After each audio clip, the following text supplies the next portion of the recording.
नहमदुहु व नसल्ली अला रसूलिहिल करीम। आज का सबक नून साकिन और तनवीन के इदगाम के बारे में है। चूँकि नून साकिन और तनवीन के 4 क़वाइद 3 पहले गुज़र चुके हैं, इख़्फ़ा मअल गुन्ना, इज़हार हल्क़ी और इक़लाब। एक इदगाम बच गया था। इन सब का तअल्लुक़ नून साकिन और तनवीन के साथ है।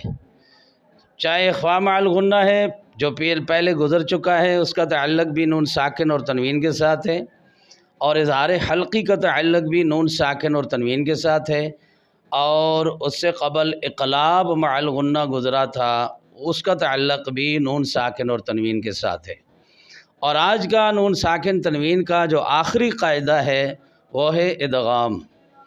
अब सबसे पहले इदगाम का लुग़वी मानी है दाखिल करना, यानी इदगाम के लुग़वी मानी दाखिल करने के हैं।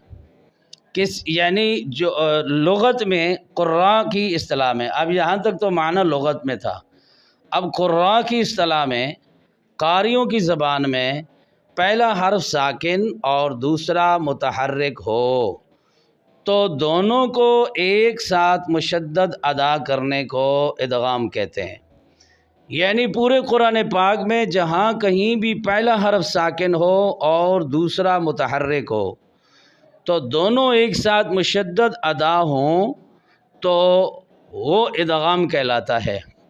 अब चूँकि हमारा तअल्लुक़ नून साकिन और तनवीन के साथ है कि कहाँ कहाँ नून साकिन अगले हरफ में दाखिल होगी और तनवीन भी अगले हरफ में दाखिल होगी, लिहाजा कोई हरफ भी पहला साकिन हो दूसरा मुतहर्रिक हो, दोनों एक साथ मुशद्दद अदा हों तो वह मुतलक़न इदगाम है।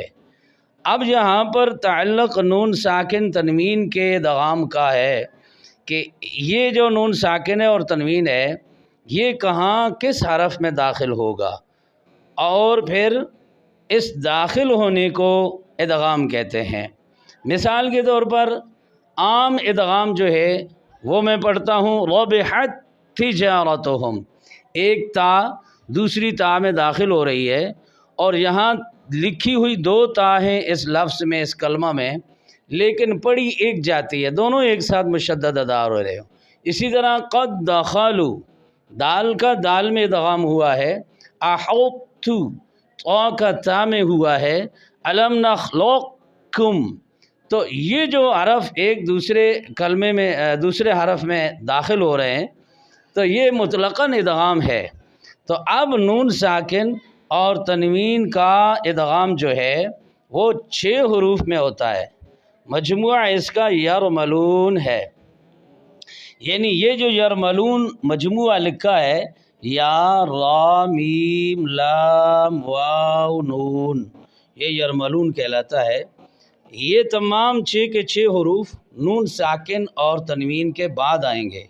मिसाल या है तो अब मैं नून को दाखिल करता हूँ या में, जैसे मैं यक़ूलु, नून या में दाखिल हो रहा है। इसी तरह रा है मिर रब्बिका, तो नून और रा में दाखिल हो रहा है, आगे मीम है।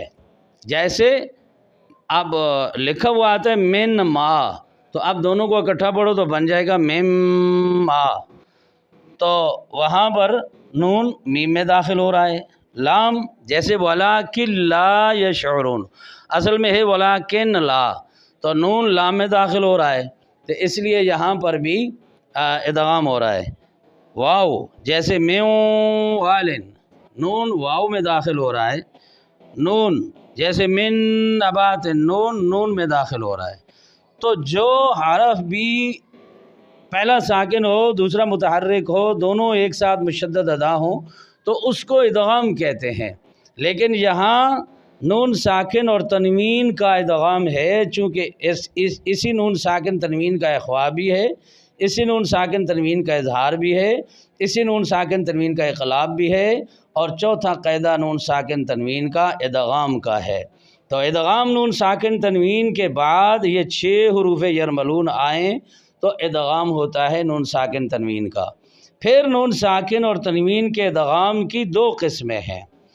ایک تو نون ساکن تنوین کا جو ادغام ہے وہ ادغام مع الغنہ ہے، اور دوسرا ادغام جو ہے وہ نون ساکن تنوین کا وہ ادغام بلا غنہ ہے۔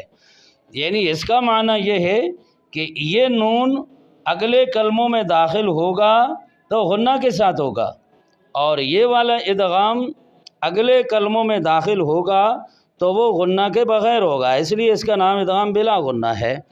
تو کل کے سبق میں انشاءاللہ ادغام مع الغنہ اور ادغام بلا غنہ کی مشق ہوگی، کلمے لکھ کر بتا دیا جائے گا۔ ابھی چونکہ صرف لیکچر کے طور پر ادغام کی جو تعریف ہے، یا قراء کی اصطلاح میں ادغام کسے کہتے ہیں، پھر ادغام کے نون ساکن تنوین کے ادغام کے کتنے حروف ہیں وہ یرملون ہیں، پھر اس کی کتنی قسمیں ہیں، 2 قسمیں ہیں، مع الغنہ اور بلا غنہ۔ انشاءاللہ پھر کل کے سبق میں ادغام کے جو باقی اسباق ہیں وہ پڑھائے جائیں گے، لیکن اس کا تعلق بار بار کہہ رہا ہوں نون ساکن تنوین کے ساتھ ہے، اس کا کوئی اور حرف نہیں ہے۔ جہاں نون ساکن اور تنوین اپنے آنے والے کلمات میں یا حروف میں داخل ہو رہے ہوں تو وہ نون ساکن تنوین کا ادغام ہوگا۔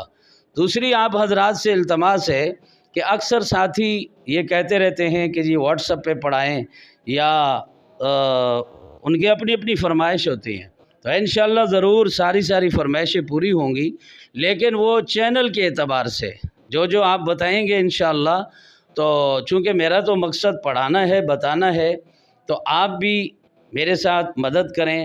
اور ایک ساتھی کہہ رہا تھا کہ جی تمام اسباق پر نمبر لگائیں کہ 1 نمبر سبق، 2 نمبر، 3 نمبر، اس انداز سے، تو انشاءاللہ اس کی بھی کوشش ہوگی۔ میرے اندر کوئی کمزوریاں ہیں مجھے معلوم ہے، لیکن میں میڈیا کا اتنا اس کا مجھے حقیقت نہیں معلوم، تو ساتھیوں سے مشورے کر کے انشاءاللہ آپ کے بارے جو آپ کی کومنٹ ہیں ان میں آپ کی فرمائش کو پورا کیا جائے گا۔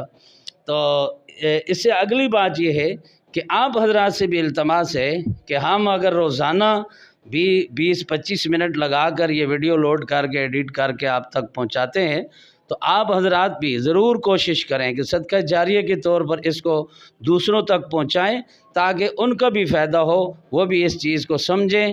آج کل اس چیز کی بہت اشد ضرورت ہے۔ ہر مدرسے والا، ہر جامع والا، ہر سکول والا جو پرائیویٹ سے یہاں جیسے روضۃ الاطفال ہے، انہیں اچھے سے اچھا بندہ چاہیے۔